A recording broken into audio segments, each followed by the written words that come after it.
Oke, Red. Di sini ada beberapa pertanyaan lah, question dari para berbagai golongan, baik dari golongan elit atau golongan bawahan, golongan eksekutif atau golongan pertengahan, pernah menanyakan perkara tersebut. Oke, pertanyaannya begini. Untuk apa saya pergi ke gereja? Sedangkan orang-orang di gereja itu adalah hipokrit, semuanya munafik. Untuk apa saya pergi ke gereja? Soalan yang kedua adalah, kenapa Tuhan tidak dapat mencegah agar dosa itu tidak dapat memasuki, menguasai manusia, sedangkan Dia adalah Allah yang berkuasa, Dia adalah pribadi yang maha tahu, mencipta langit dan bumi. Sudah semestinya tidak ada satu hal pun yang mustahil di dunia ini bagi Dia. Oke, yang ketiga, pada waktu Adam dan Hawa melanggar perintah Tuhan di Taman Eden, maka mereka bersembunyi di balik pohon. Jadi Tuhan itu datang kepada mereka dan terkejut dengan melontarkan satu pertanyaan yang tidak menggambarkan Dia adalah seorang pencipta. Dia adalah Allah yang telah menciptakan langit dan bumi serta manusia itu makhluk di dunia ini.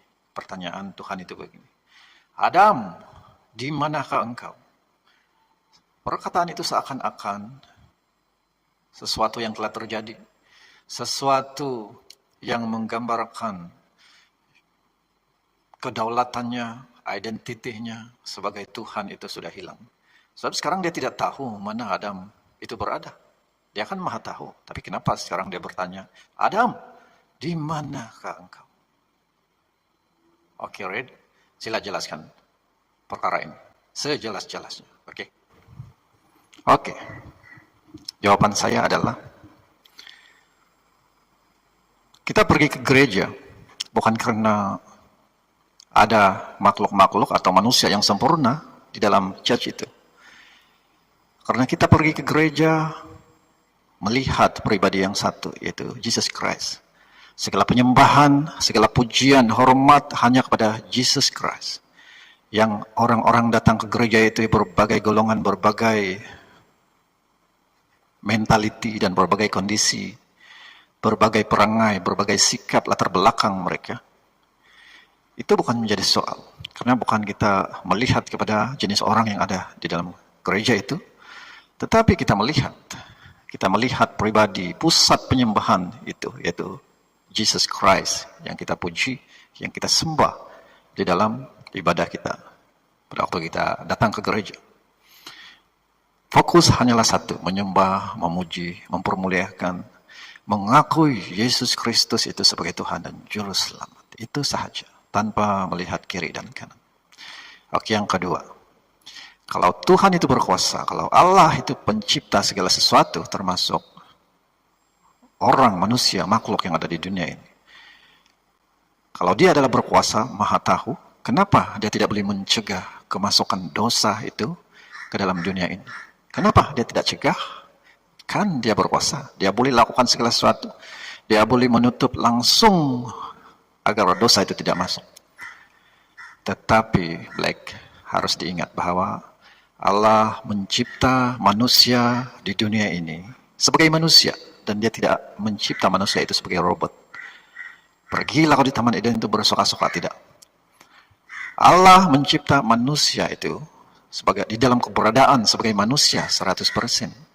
Yang mempunyai kelemahan, yang mempunyai kemahuan, tetapi dalam masa yang sama memiliki hikmat, kuasa, memiliki kehendak bebas. Sebenarnya manusia itu ada kuasa untuk memilih untuk tidak berdosa, karena sudah Tuhan taruh kuasa, otoritas yang ada di dalam pikiran, di dalam hati manusia ini untuk menolak dosa.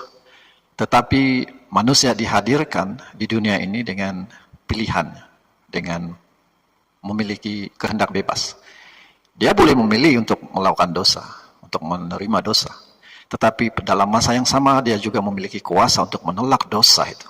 Yesus sudah buktikan itu di atas kayu salib. Berbagai dosa, cobaan, cabaran secara mental, secara spiritual, secara fisikal datang kepada dirinya. Tetapi Dia sebagai manusia 100% dan Tuhan 100%, memilih untuk menolak dosa, memilih untuk menggunakan otoritas yang ada pada dia itu, yaitu menolak untuk tidak berdosa. Oke, Black, jelas? Oke, persoalan yang ketiga. Pada waktu Adam dan Hawa melakukan dosa, memakan buah pohon pengetahuan di Taman Eden, mereka bersembunyi di balik pohon kayu.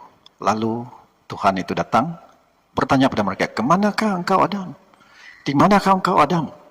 Sehingga kata-kata itu tidak mencerminkan bahwa dia itu adalah Allah yang Maha Tahu, Allah Pencipta.